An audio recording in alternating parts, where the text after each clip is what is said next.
pensando o quanto da minha energia eu gasto, né, no meu dia a dia, preocupado com o que as pessoas pensam de mim, ou preocupado em suprir, né, o que as pessoas esperam de mim. E aí eu pensei, gente, certamente, né, todos nós vivemos isso de gastar nossa energia com a opinião alheia, de gastar nossa energia com o julgamento alheio, né, de gastar nossa energia querendo que o outro nos aceite, nos aprove, nos ame. E quanto da gente não vai se perdendo nessa caminhada? Né? Porque no final das contas você não é você. Você é tudo menos você. É o que o outro quer que você seja, é o que o outro diz que você tem que fazer, é o que o outro fala que é certo. E aí são tantas outras pessoas e outras opiniões e outros julgamentos que no final das contas a gente se perde. E isso não acontece apenas na nossa vida adulta. Na verdade, o excesso disso na vida adulta é resultado de uma construção que foi feita desde quando a gente era criança. Quando a gente era criança e se a gente não chorava, talvez a gente era bonificado, né? Ou então se a gente desse um sorriso para alguém, quando alguém falasse pra gente rir, a gente recebia uma bonificação. Ou se então, se fosse o contrário, se a gente fizesse birra, a gente era castigado. Tudo isso vai, de certa maneira, nos limitando, né? E a gente, é como se... Deixa eu ver uma melhor forma de explicar isso, assim. É como se a gente fosse se perdendo da nossa essência, sabe? Se perdendo do ser que a gente era quando a gente chegou no mundo. E aí, quando eu falo sobre despertar a nossa criança interior, né? Que é um trabalho longo, assim, não é uma coisa que a gente faz do dia pra noite. É com esse intuito de ir trazendo esse ser que continua aí, né? Mesmo que você esteja hoje vestindo várias máscaras e servindo a opinião de várias pessoas, o seu ser continua aí. E isso é uma coisa que a espiritualidade e o autoconhecimento vão fazendo e permitindo que a gente resgate, né? Eu de fato parar de dizer sim para todo mundo, porque a cada sim que eu digo para o mundo, muitas vezes é um não que eu digo para mim. Né? E aí, quantos nãos você tem, assim, você vem dizendo pra você, né? Quanto da sua opinião e do que você realmente gostaria de fazer e dos seus sonhos você tem alimentado? E se você não tem alimentado, perceba se você não está alimentando a expectativa das outras pessoas, esquecendo de você, porque esse é o principal abandono que a gente geralmente vive na nossa vida adulta, é o abandono de nós mesmos, dos nossos sonhos, das nossas vontades, do que a gente quer realizar.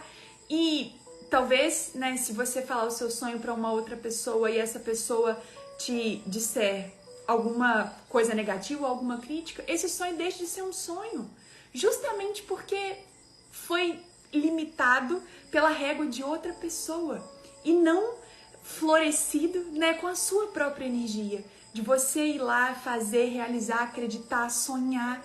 É isso que vai trazendo vida pra gente. Então, eu queria, assim, que hoje a gente pudesse refletir sobre a necessidade desse resgate, sabe? Resgate do que a gente guardou na gaveta, porque o mundo disse pra gente que a gente disse que a gente não podia, né? Que o mundo disse pra gente que a gente não seria capaz, que o mundo disse pra gente que não. E de certa maneira a gente foi sendo podado. Né? Como que a gente vai fazer para abrir essas gavetas novamente e despertar essa vida, nossos dons, né? As coisas que a gente fazia quando criança que foi se perdendo, porque falavam que a gente não ia ganhar dinheiro, porque falavam que não ia ter graça, que as pessoas não iam gostar ou que a gente não era bom o suficiente. Acontece tanto isso, né? E a gente só percebe quando a gente de fato começa a olhar e entender quem sou eu e quem é o outro. Qual é a minha opinião e qual é a opinião do outro? Né? Qual é a minha necessidade de ser aceita e o que o outro me diz que eu preciso ser para ser aceita? Então, todos esses questionamentos vão surgindo e a gente chega, né, num ponto que é justamente o que constrói toda essa limitação, que é o ego. Né? O ego nada mais é do que uma falsa ideia sobre quem nós somos. É como se fosse o conjunto de todas essas opiniões, todos esses julgamentos que você acredita ser você. Né? Só que o seu ego não te define. A gente é muito mais... a gente consegue encontrar muito mais a nossa essência indo no espírito, indo na energia, do que só escutando o que a nossa mente diz. né? E isso é uma das coisas que eu sempre falo para todo mundo, assim, que relata para mim ansiedade. Não acredite em tudo que você pensa. A mente, ela é repetitiva, o ego é repetitivo, sabe? Se torna um fardo pesado. Quando você começa a ouvir a voz que vem da alma, que caminha para a intuição, você começa a sentir leveza. Só que para isso precisa existir uma observação, sabe? Você observar qual é a energia que está fluindo dentro de você. E não viver no automático, né? Acordar, dormir, trabalhar, comer, pagar conta, acordar, dormir, trabalhar, comer, pagar conta. Essa vida no automático tá fazendo a gente se afastar cada vez mais de quem nós somos. E parar de viver no automático não significa abandonar seus afazeres, não significa abandonar suas obrigações e seu trabalho, e sim encontrar respiros ao longo do seu dia, para que você possa se encontrar com você, né? Deixa eu ver como que eu tô me sentindo, deixa eu perceber qual que é a energia que tá fluindo dentro de mim. Se a gente tá muito assim, né, vivendo na pressa da vida muito acelerada, a gente não percebe nada. Tantas coisas só podem ser vistas quando a gente desacelera, gente. Tantas, que quando a gente desacelera, a gente começa a viver uma nova vida.